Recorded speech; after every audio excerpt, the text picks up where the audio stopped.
और शौकत अभी भी भट्टी उनका। साहब अगर शौकत भट्टी साहब अगर जंग बढ़ती है और जैसा कि नजर आ रहा है, क्योंकि जो आपने प्रोडिक्शन की थी, मैं समझता हूँ कि 100% your prediction is going on that side, कि अब जो है बाकायदा वही आप देखें कि सूरत बन गई है कि जैसे ही ब्लिंकन गए और जंग ये शुरू हो गई जो आपने कहा। लेकिन अब क्या महंगाई का, क्या इसके दुनिया पे क्या असर पड़ेगा अगर ये जंग बढ़ेगी? क्योंकि ढाई आपने बताया कि फीसद जो है वो कीमत बढ़ गई है। क्या क्या असर पड़ेगा इसका?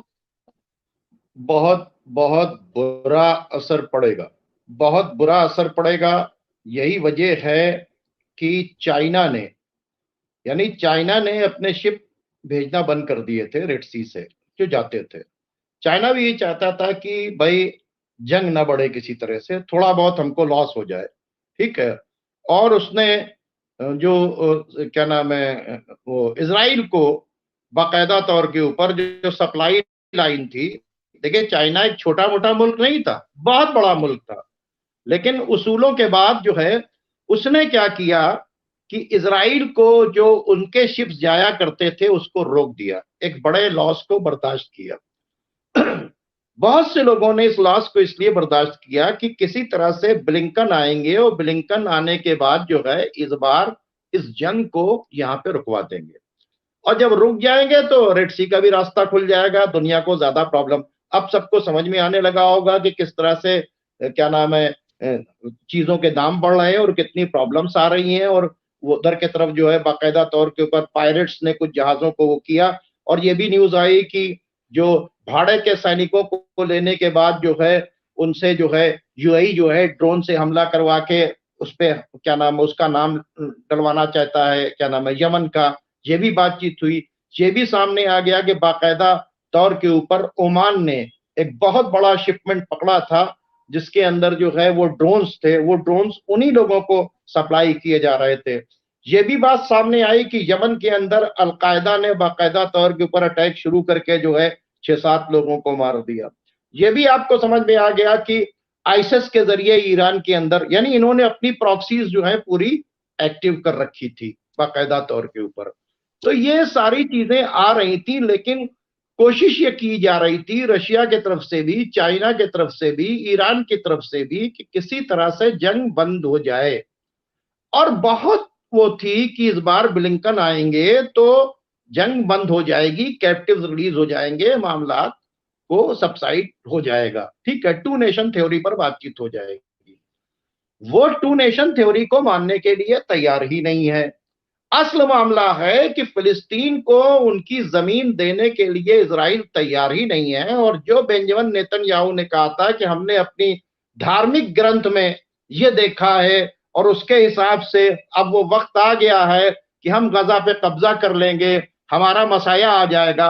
तो जो जायनिस्ट लॉबी की जो आइडियोलॉजी है, जिसके खिलाफ ज्यूज भी हैं, ठीक है, वो लोग, वो जो ये जो अंधेपन पर जो काम, तो ये जायनिस्ट लॉबी जो है, जिसने जिसके पास बहुत पैसा है, जो बाकायदा तौर के ऊपर अमेरिका के इलेक्शन को उतार चढ़ाव के अंदर फंडिंग करने के। आप ये बताइए, इतनी बड़ी न्यूज सेंसर कर दी गई अमेरिका के अंदर। इसराइल ने जो अपने इबादत खाने बनाए थे उसके नीचे टनल्स थी, और टनल्स पकड़ी गई। और एक जगह नहीं थी, कई जगह थी, लेकिन उसके बावजूद उसको क्या किया, उसी जायनिस्ट लॉबी के दबाव में वो न्यूज दबा दी गई। भाई किसी ने क्यों नहीं पूछा कि भाई आखिर यहां टनल्स की जरूरत क्या है?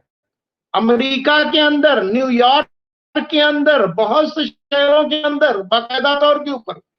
तो ये सब आप देखें तो ये पूरी एक जायनिस्ट लॉबी है, जिसके खिलाफ अमेरिकन भी हैं, अमेरिकन नेशनल भी हैं, ब्रिटिशर नेशनल भी हैं। ये जो जायनिस्ट लॉबी से जुड़े हुए लोग हैं, ये जो ब्लैकमेल लोग हैं, ये सब जो अय्याज किस्म के ऑफिसर्स हैं, जिनको मोसाद वगैरह ने ब्लैकमेल कर रखा है। वो जेफरी एप्स्टेन वाला जो पूरा कांड हमने आपको बताया था कि उसके आइसलैंड के ऊपर का किस तरह से मोसाद उसका इस्तेमाल करता था, कैसे उसने इससे पहले जो है बाकायदा बिल क्लिंटन को और ट्रंप तक का उसके अंदर नाम था। तो ये बड़े बड़े लोगों को किस तरह से वो करते हैं।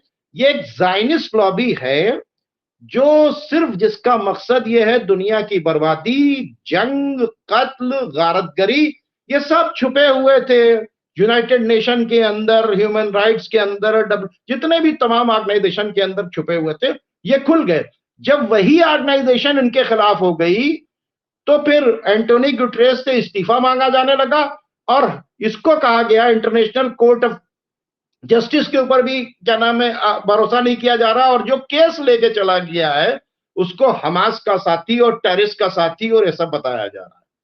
तो ये दुनिया को इस वक्त बहुत ज्यादा महंगाई के लिए तैयार रहना चाहिए, बहुत ज्यादा महंगाई के लिए तैयार रहना चाहिए। अब ये यूनाइटेड नेशन के पास लास्ट टाइम है, बिल्कुल लास्ट टाइम है कि अब वो अपनी एक फोर्स बनाए और उस फोर्स के जरिए फोर्सफुली बाकायदा तौर के ऊपर इनको टू नेशन थ्योरी इंप्लीमेंट कराए, भगाए यहां से इजराइल की आर्मी को, पीछे करें यहां के ऊपर, और उसके बाद जंग को रोके। सारी जंग को रुकवाने का सबसे बड़ी बातचीत है कि यूनाइटेड नेशन को एक फोर्स बनाकर इजराइल को रुकना पड़ेगा, इजराइल की क्राइम की सजा देनी पड़ेगी, और ये सब इंटरनेशनल कोर्ट ऑफ जस्टिस से बाकायदा जो 6 हफ्ते में मैक्सिमम फैसला आ जाएगा उसके खिलाफ इनको बाकायदा कन्विक्ट करना पड़ेगा। ये इस वक्त दुनिया की जरूरत हो चुकी है कि एक इंटरनेशनल फोर्स बने यूनाइटेड नेशन के अंडर में, जो फोर्सफुली जाकर गजा के अंदर पीस करवाए, भगाए इनको पीछे।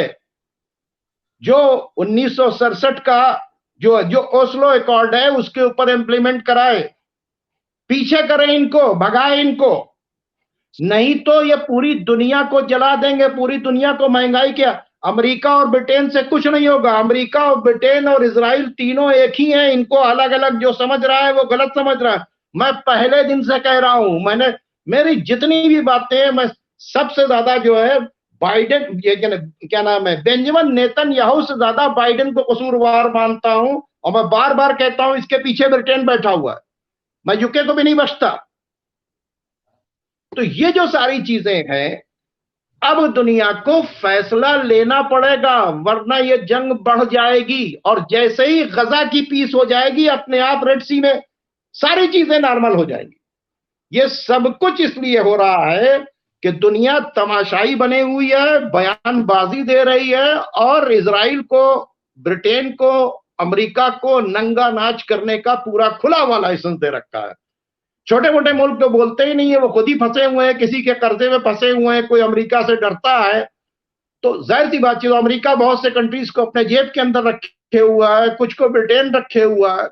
तो ये ब्रिटेन, अमेरिका और इजराइल, ये तीनों जो है इस वक्त जो है असल मास्टरमाइंड, देखिए मैं तो कहता हूं बेंजामिन नेतन्याहू से भी बड़ा मास्टरमाइंड जो है ब्रिटेन है और अमेरिका है।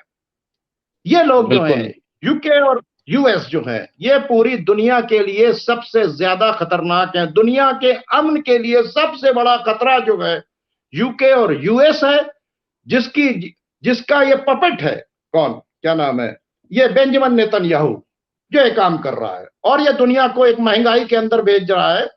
अभी मुमताज साहब बहुत अफसोस हुआ, अभी काउंटिंग हुई है, आपको पता है ये तो काउंटिंग हुई है, उसमें 10,000 बच्चे, कितने, 11-12 साल के जो बच्चे हैं, 10,000 बच्चे जो हैंडीकैप्ड हो गए हैं, किसी की आंख फूट गई है, किसी का पैर कट गया है, किसी का हाथ कट गया। ये 2 साल से लेके 12 साल के बच्चे 10,000 हैं जो मफलूज हो गए हैं। अभी उनकी काउंटिंग हुई है, जो मरे वो तो मरे हैं। तो ये सब जो है वो हो रहा है, और ये सब दुनिया को समझ में आ गया कि इनको ना यूनाइटेड नेशन या नहीं, इनको कुछ नहीं, ये ना ह्यूमन राइट्स वाले, ये सब बदमाश हैं। ये इन्होंने, ये जानवरों से बदतर है, जानवर भी कुछ तरस खाता है। तो इसलिए जो है इसकी, इस बर्बरियत को देखने के बाद, और आज देखिए, आज इंटरनेट का जमाना है, आज 1 मिनट के अंदर वीडियो आ जाता है। इन सारे प्रूफ को देखने के बाद दुनिया इतनी देर में डिसाइड कर रही है। डर के मारे लोग ब्रिटेन और अमेरिका के तलवे चाटते हैं, सिर्फ डर के मारे, और कोई वजह नहीं है, सिर्फ डर के मारे, डर या लालच में। वो सब जानते हैं कि गलत है। जितना वेस्टर्न मीडिया है बिका हुआ है, बाकायदा तौर के ऊपर। ये सब पेड मीडिया है। और आप देख लीजिए, इसके पैनलिस्ट बैठकर जो है बचाते रहते हैं अमेरिका को, अमेरिका को बचाते रहते हैं, अमेरिका को बचाते रहते हैं। ऐसा लगता है कि अमेरिका और इजराइल के यसमैन और अमेरिका और ब्रिटेन के यसमैन हर जगह बैठे हुए हैं। अब पैनलिस्ट का भी वही हाल हो चुका है।